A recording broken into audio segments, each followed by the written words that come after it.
Kanda, apakah aku harus menyingkir? Kebetulan Habib juga butuh teman. Nggak usah. Aku tetap di tempatnya. Iya, tetap di situ. Iya kan. Saya tadi barusan Habib WhatsApp.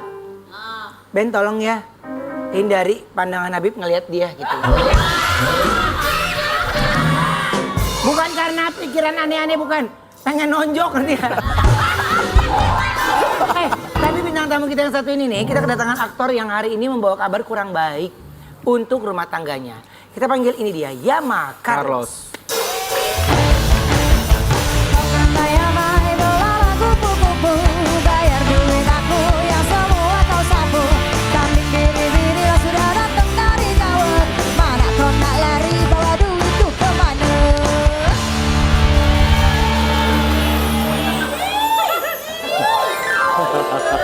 Tadi katanya lo nggak mau. Ya kan gue basa-basi aja. Ya ada otaknya aja lu lah. Kita udah lama ketemu lo. Banget. Aku ada outside.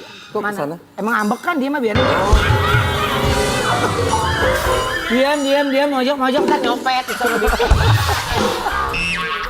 Boleh ya, Bib? Boleh dong. Aku ada artikel dulu ya, coba kita lihat artikelnya. Yama Carlos bingung digugat cerai istrinya, mengaku tak lakukan KDRT dan selingkuh. Oke, Yama sebenarnya kalau aku baru dengar informasi ini tadi pagi dari tim, karena kan kita dikirimin rundown gitu. Jadi kamu digugat cerai? Iya. Oke, dengan Jelas. Hah? dibilang katanya KDRT. Bukan. Maksudnya itu kenapa aku bingung? Karena misalnya pihak perempuan gugat pihak cowok cerai.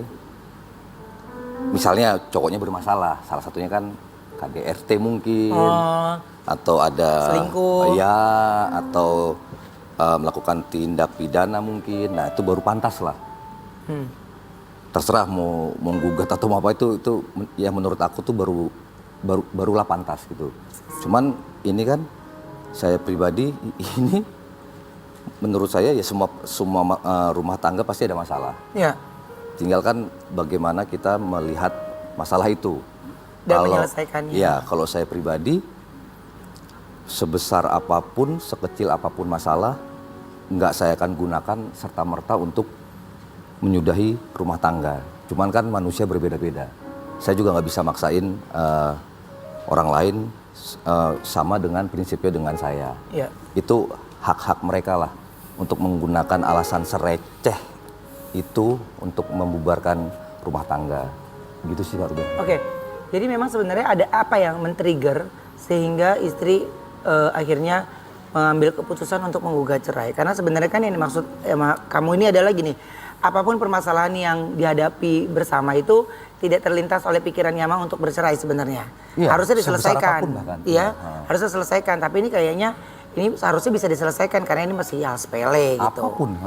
Apa sih yang men-trigger tuh apa sebenarnya? Komunikasi kah atau? Ya mungkin komunikasi. Ya kalau tentang yang men-trigger apa mungkin bisa ditanyakan yang bersangkutan. Karena kalau aku pribadi ya sebesar apapun masalah, selama saya tidak melakukan tindakan yang di luar batas, kita bisa selesaikan baik-baik gitu.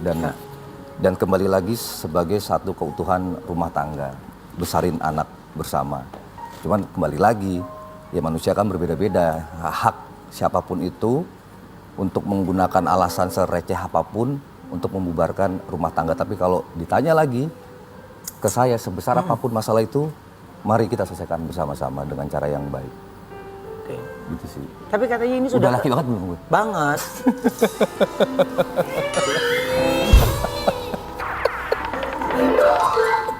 Ya Mak. Iya.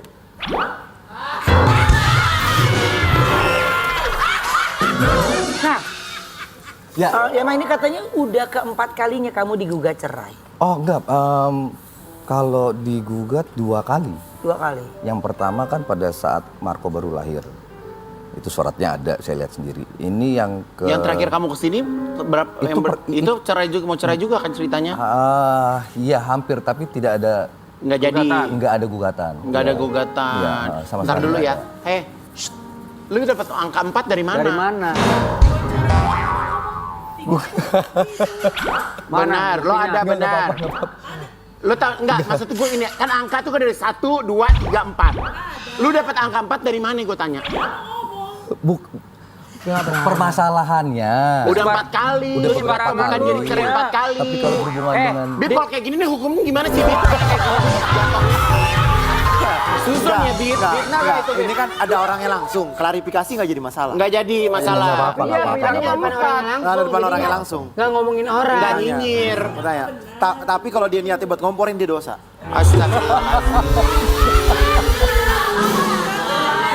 Bentar, kalau bisa bilang Katanya air laut.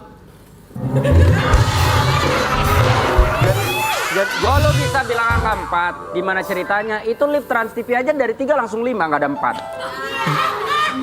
Enggak, kalau lift angka 4 emang nggak ada, Wak. Kenapa sih? Enggak tahu, lu tanya aja sama Feng Shui sama aku. Jadi ini udah permasalahan udah berkali-kali. Berkali, gugatan 2 kali. Tapi Ada- yang berhubungan dengan gugatan Baru itu 2 kali ya. Nah, ini ada nggak dari setelah adanya ramai pemberitaan ini dan kamu sudah tahu digugat cerai, ada nggak komunikasi secara pribadi? Lewat DM salah satu aplikasi. Kan nomor udah diblok segala macam. Oke. Dan ini tanggal berapa sih? Tanggal 20 ya? Besok pas sebulan saya nggak tahu Marco ada di mana. Anak Nggak tahu ada di mana. Sampai detik ini. Besok pas sebulan. Jadi kalau istilahnya istilah kasarannya saya kecolongan 21 Februari malam itu aku berangkat ke Garut untuk kerja. Nah, besokannya aku terima WhatsApp yang panjang lebar, ya intinya keluar dari rumah bawa anak, terus akan mengirimkan surat gugatan. Di Garut tuh selama seminggu. Nah, selama seminggu di sana tuh udah tuh pikiran campur aduk. Di satu sisi harus menjalankan kewajiban bekerja, di satu sisi keadaan rumah sedang tidak baik-baik saja dan nggak tahu Marco ada di mana, mereka ada di mana. Karena begitu dikirim WhatsApp itu udah komunikasi diputus, tapi memang masih bisa bertanya lewat DM salah satu aplikasi. Oke, jadi sampai udah besok nih ya. Sebulan pas. Sebulan pas tidak ketemu dengan anak. Iya. Kamu pernah nanya nggak ke dia untuk menanyakan tentang Marco? Pernah. Pernah. Ya jawabannya ya Marco baik-baik aja. Tapi ketika saya tanya Marco di mana ya jawabannya selalu nggak boleh kasih tahu. Nah daripada aku nanya pertanyaan yang sama dan dijawab dengan jawaban yang sama juga, yang itu makin buat aku nggak fokus kemana-mana. Udahlah, di titik ini itu saya di level yang muak dengan cara manusia. Udah saya pasrahkan aja sama Tuhan. Gitu. Muak dalam arti yang satu dengan tindakannya keluar bahwa ini akan melayangkan surat ini, di satu sisi yang satunya mungkin akan fight, oh nggak bisa, lu nggak layak harus bla bla bla. Nah cara itu udah aku udah muak, udah pernah dijalanin juga, dan sampai di level sekarang tuh apakah yang saya lakukan ini nanti akan membuat happy Marco? Apakah yang saya lakukan ini nanti akan buat dia bahagia? Apakah apa yang saya lakukan ini akan membuat saya bahagia? Kita nggak pernah tahu. Makanya untuk menetralisirkan itu semua udah saya pasrahin aja. Saya cuma minta sama Tuhan, kasih saya jalan sesuai dengan yang kau kehendaki. Yang penting Marco bahagia, dia bahagia, saya bahagia. Apapun itu di ujungnya, saya sudah siap. Karena lebih Gitu. sekarang yang dilakukan sama Yama tuh lebih mendekatkan diri sama Tuhan ya. Bukannya nyerah ya, nyerah nggak ngelakuin apa-apa. Tapi ingin Tuhan campur tangan aja gitu ya. Ya, udah Oke. kali ini biar Tuhan pimpin, saya kerjakan bagian saya sebagai manusia. Sisanya saya tidak akan mencampuri urusan Tuhan, saya tidak akan berbisnis dengan Tuhan. Biarkan Tuhan yang berkuasa, Atur semua ya. atur semua. Oke, Yama, ini katanya sekolah anak juga sampai Pindah. dipindahin tanpa sepengetahuan kamu. Tanpa sepengetahuan, ya awalnya tanpa sepengetahuan aku, terus tanpa sepengetahuan sekolah asalnya. Tapi beberapa kali aku konfirmasi ke sekolah asalnya, ya memang tidak ada kabar Marco ditarik dari sekolah itu. Itu udah. Pokoknya tiba-tiba nggak masuk aja? Iya. Nggak masuk lagi aja? Iya. Berarti usianya di TK apa SD? 0 besar. Oh 0 besar. 0 besar. Oke. Gitu. Yang tadinya aku kira akan jadi permasalahan, ternyata setelah konfirmasi enggak, karena mungkin masih TK, ya kan, dan apa nilai-nilainya Marco kan sudah ngeling kan, dan apa nicknya ya. Jadi tergantung sekolah yang mau menerima nih, perlu surat pindah itu atau enggak. Ternyata ya Marco sudah ada di sekolah yang lain. Dia sempat ngirimin Marco udah pakai seragam yang baru, ada di suatu ruangan kelas yang baru. Tapi bukannya, ini maksudnya aku sedikit yang jalanin ya. Bukannya harusnya kalau mau masuk ke sekolah baru atau mau pindah, itu harus ada tanda tangan dari kedua orang tuanya jika memang dua-duanya masih ada. Kalau masih terima baru, kalau masih di sekolah baru, terus bisa menerima tanpa tanda, apa bisa? Kan bapaknya masih ada. Okay. Belum ingkrah. Ya. Ya kan, belum ada keputusan negara. Bapaknya masih hidup. Walaupun masih proses harusnya Waktu saya daftarin Marco di sekolah yang asalnya, meskipun pihak perempuan tidak ikut ke sekolah, cuman ya saya bawa surat formulir itu, tanda tangan, nih Bu, kamu tanda tangannya, nih tanda tangan ayah, tanda tangan bundanya. ibu. Iya. Setahu kan itu cara yang benar. Iya. Nah nggak tahu nih di tempat yang baru sekolahnya kok bisa melakukan SOP itu tanpa ada tanda tangan ayah yang masih hidup dan statusnya belum ingkrah secara negara. Iya, iya. Ya kan? Nah itu dia tuh yang patut dipertanyakan. Oke. Gitu. Jadi karena kamu bisa menyimpulkan gitu dari itu kalau Marco sekolah di sekolah baru karena dapat Ada fotonya. Fotonya Iya. Marco dengan seragam yang baru. Iya, dan bukan homeschooling ya. Iya. Kayak seragam ada di ruangan, ada anak-anak yang lain, nggak begitu banyak sih. Cuman menurut aku itu sekolah. Nah kok bisa nggak ada tanda tangan bapaknya? Terus siapa yang jadi bapak? Oke. Ya Ma. Iya.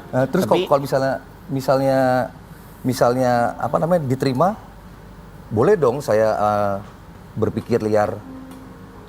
Kok kalian mau terima anak ini tanpa ada tanda tangan ayah kandung yang masih hidup, yang belum ada keputusan sah secara negara? Kalian terima apa nih? Gitu. Oke. Boleh dong. Jadi akhirnya punya pikirannya jadi macam-macam gitu ya. Iya. Iya karena Ayahnya Yama masih sendiri belum menemukan jawabannya dari pihak ibunya Marco ya. Iya, ha. Oke. Nah tapi kalau dari Marco sendiri kan di 0 besar ya. Ya 5 tahun. Iya 5 tahun. Apakah Marco termasuk anak yang susah bersosialisasi dengan Sangat gampang. sekitarnya? Dia sangat gampang. Sangat gampang. Aktif dan cepat berbaur.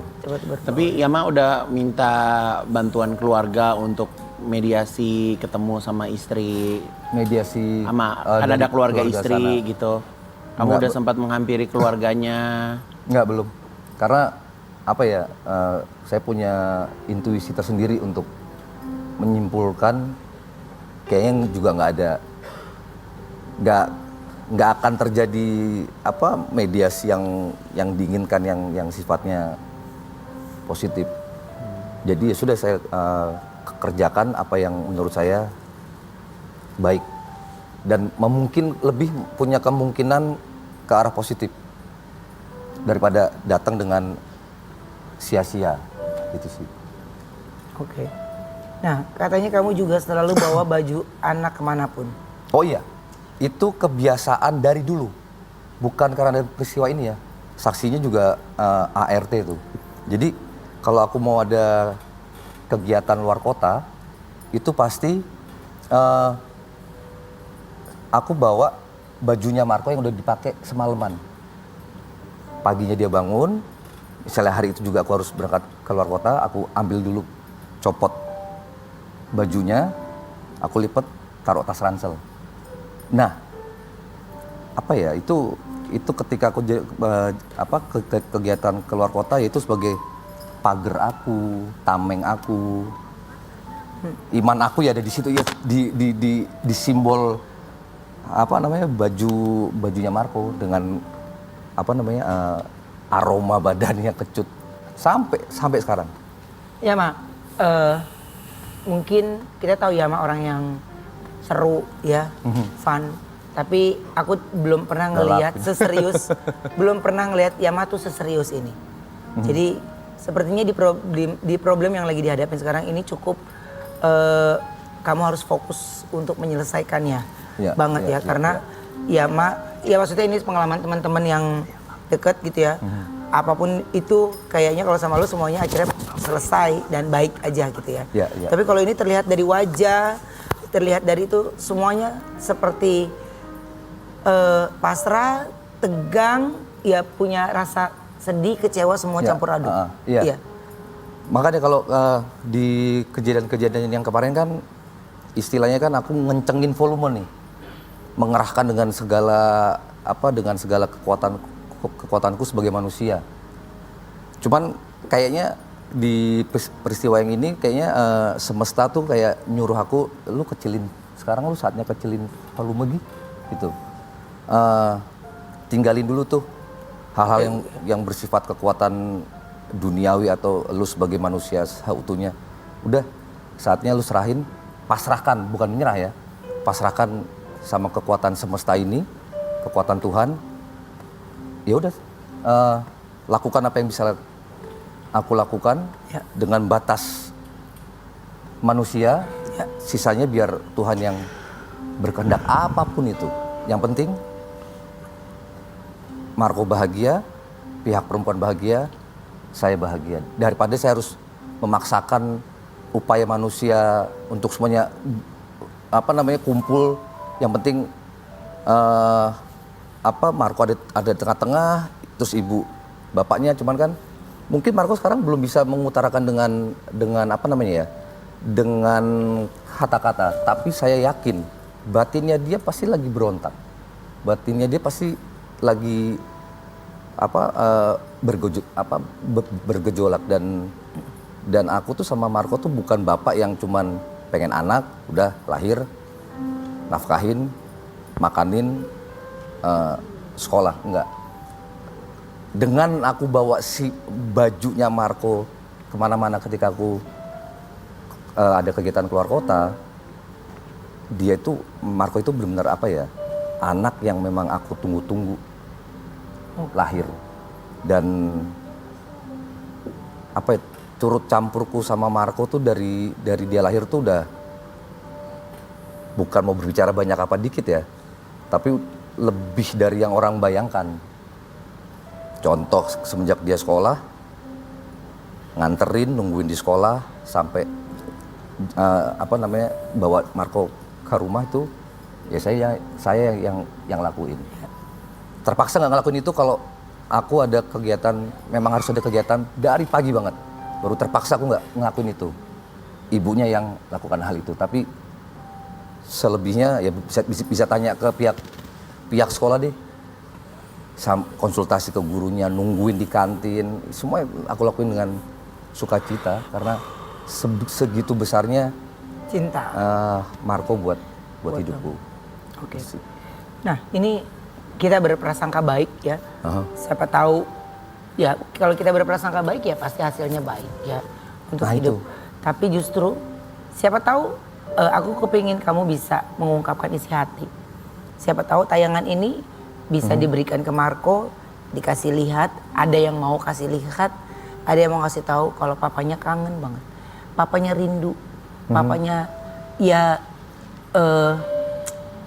ungkapin isi hati, 1 bulan gak ketemu, kangennya Yama sama dia. Yang mana? Oh ini. Buka dulu.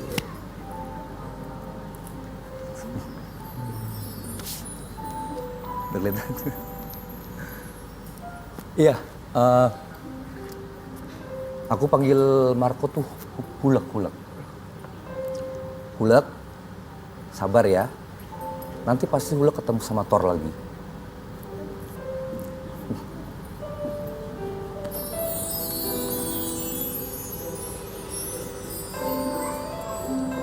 Jadi sampai lu pakai baju lu sengajain supaya Jangan lu yang nangis Iya. dong. ya itu bangga ya karena ya terlepas dari masalah orang tuanya buat saya biarkan papa dan mamanya bisa menyelesaikan ini dengan baik sehingga ya perpisahan itu hanya perpisahan orang tuanya tapi tidak ada perpisahan untuk cintanya untuk anak gitu ya. Kita istirahat dulu sebentar, kita kembali setelah yang satu ini tetap di Brownies obrolan manis.